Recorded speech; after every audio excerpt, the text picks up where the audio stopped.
published a video just today on your YouTube channel talking about all the reasons EuroLeague is great. It's a very good video. It had me Googling how to stream EuroLeague, so congrats. You've achieved your dream of being a EuroLeague influencer, I guess. But it got me thinking the NBA has changed a lot since your fandom began. And as much as I enjoy the dramatic parts of that, a lot of those changes have not been great for fans.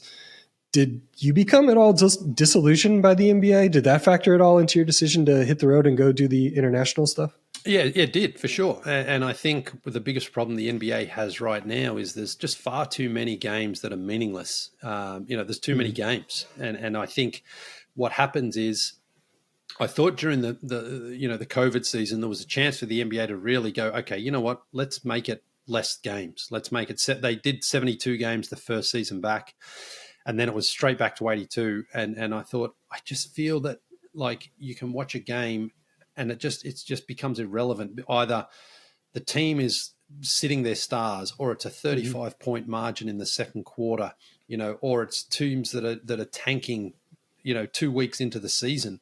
And there was just a lot of that.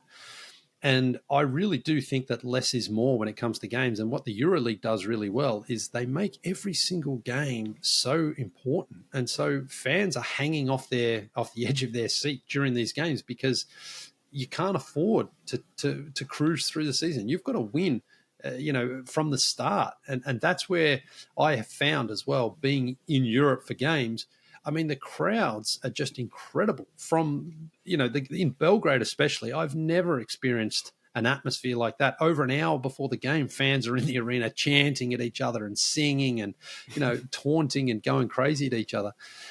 And that's where, I just think the NBA has missed an opportunity to try to make each game have way more value and make sure that the players, like this player participation policy, when I read that, I was like, this is not, you shouldn't be having to say, guys, can you please play? Can you please play? You're getting paid $40-50 million. Now, look, if LeBron James, after game 78 of the season, the Lakers have qualified for the playoffs, needs to take a game or two off, he's earned it. Steph and Kevin Durant, those guys have earned it. But, some guys early in their careers, 10 games into the season, needed to take a game off. And then it just feels like there are so many games where, we had Joel Embiid win the MVP last season, full respect and credit to him, but he sat out against Nikola Jokic in Denver. I know. I thought that should have disqualified him right there. Exactly. How can you sit out that game? Of all the games you choose to rest, that's not the one that you should be sitting out.